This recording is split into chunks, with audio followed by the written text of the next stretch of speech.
Exercise 6.2 question number 1 का first part. यहाँ हमें दिया गया है,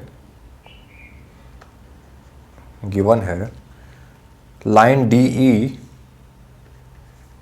is parallel to side B C of triangle A B सी।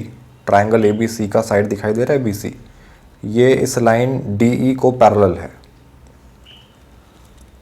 तो फिर हमें ए डी, डी बी, ए ई ये लेंथ गिवन है, ई सी फाइंड करना है कि कितना होगा, कैलकुलेट करना है।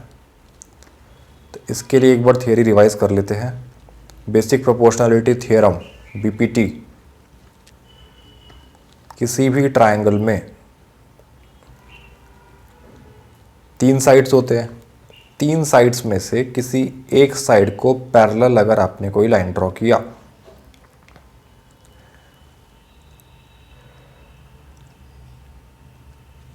तो बचे हुए 2 साइड्स, अगर आपने साइड 1 को पैरेलल लाइन एक ड्रॉ किया, ये वाला लाइन L, तो बचे हुए 2 साइड्स, साइड 2 और साइड 3 इक्वल रेशियोज में कट हो जाएंगे। अगर ये रेशियो m/n है तो ये रेशियो भी m/n आएगा। ठीक है, यही है बीपीटी। बीपीटी कैसा है? बीपीटी में हमें दिया होता है कि कोई लाइन पैरेलल है ट्राइंगल की किसी साइड को,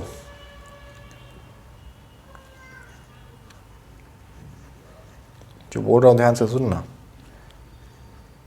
पैरेलल लाइन गिवन है, तो इससे हम कंक्लूड करते हैं कि रेशियोज इक्वल आएंगे। कौन से रेशियोज? ये ऊपर बताया। लाइन पैरेलल दिया है किसी एक साइड को, तो बचे हुए 2 साइड्स इक्वल रेशियो में डिवाइड हो रहे हैं। इसे कहा जाता है बेसिक प्रोपोर्शनलिटी थ्योरम या फिर थेल्स थ्योरम। इसका अगर उल्टा है, रेशियोज इक्वल दिए हैं, तब आप प्रूव कर रहे हो या यूज कर रहे हो, कंक्लूड कर रहे हो कि लाइंस पैरेलल हैं। इक्वल रेशियोज से आप कंक्लूड कर रहे हो कि एक लाइन पैरेलल है ट्राइंगल की किसी साइड को।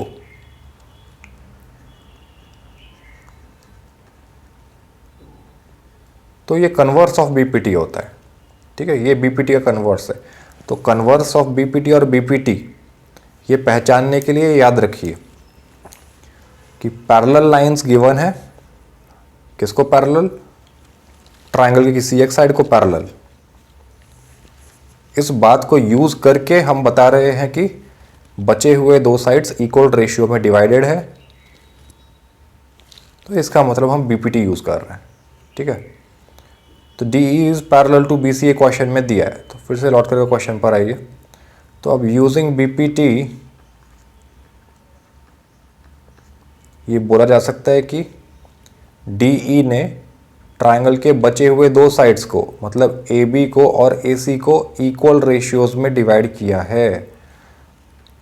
मतलब A D upon D B और A E upon E C equal है। वैल्यूज पुट कर दीजिए, आपको ई सी ही तो चाहिए। तो ई सी चाहिए तो सारे वैल्यूज डाल दीजिए। ए डी दिया है 1.5 सेंटीमीटर, डी बी है 3 सेंटीमीटर, ए ई है 1 सेंटीमीटर और ई सी हमें फाइंड करना है। तो यहाँ सेंटीमीटर से सेंटीमीटर कैंसिल हो रहा है। 1.5/3, तो इसे आप क्रॉस मल्टीप्लाई करके लिख लीजिए। ई सी इंटू 1.5, माइनस नहीं है,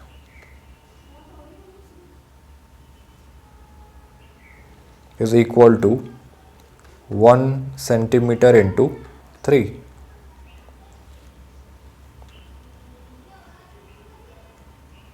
तो ये बना कितना? E C is equal to 1 centimetre into 3 का मतलब है 3 सेंटीमीटर अपॉन 1.5, फिर से क्रॉस मल्टीप्लाई किया। अच्छा, तो वैसे तो दिखाई दे रहा है 3 5 15, लेकिन चलिए मैं एक बार से सॉल्व कर देता हूँ। डेसिमल हटाया तो ऊपर 1 लगाया, डेसिमल के आगे एक डिजिट था तो ऊपर एक ज़ीरो लगाया। 3 5 15, 5 1 5, 5 2 10। तो यहाँ से EC लेंथ 2 सेंटीमीटर आया। ये सेंटीमीटर लिखा है ना यहाँ पर, तो ये आंसर हुआ। ऐसे ही क्वेश्चन का सेकंड पार्ट सॉल्व करना है। सेकंड पार्ट में देखिए क्या गिवन है। सेकंड पार्ट में भी एक ट्रायंगल दिया है ABC।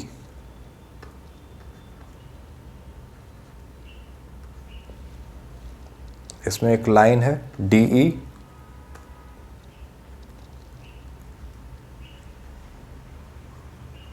ये लाइन ट्रायंगल को D और E पॉइंट पर इंटरसेक्ट कर रहा है,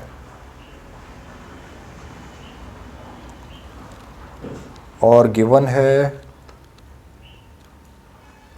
DE is parallel to BC। आपको पूछा गया है कि DA लेंथ कितना होगा।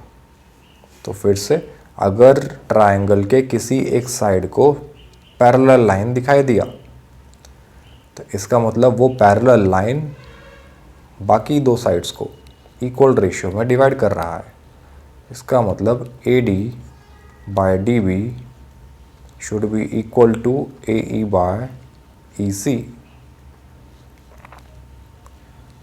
तो हमें तो AD फाइंड करना है, तो बाकी सब दिया है ना। DB गिवन है 7.2 सेंटीमीटर, AE गिवन है 1.8 सेंटीमीटर, और EC भी गिवन है आपको इस बार 5.4 सेंटीमीटर। तो वैल्यूज़ पुट कर दीजिए। AD हमें फाइंड करना है, अपॉन DB 7.2 सेंटीमीटर है, इक्वल टू AE 1.8 सेंटीमीटर है, अपॉन EC 5.4 सेंटीमीटर है। यहाँ सेंटीमीटर से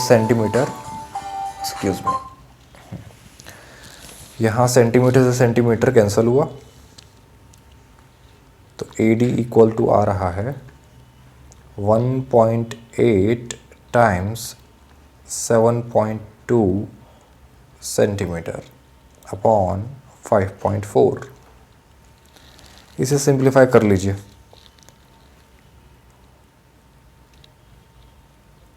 एटीन 3 54।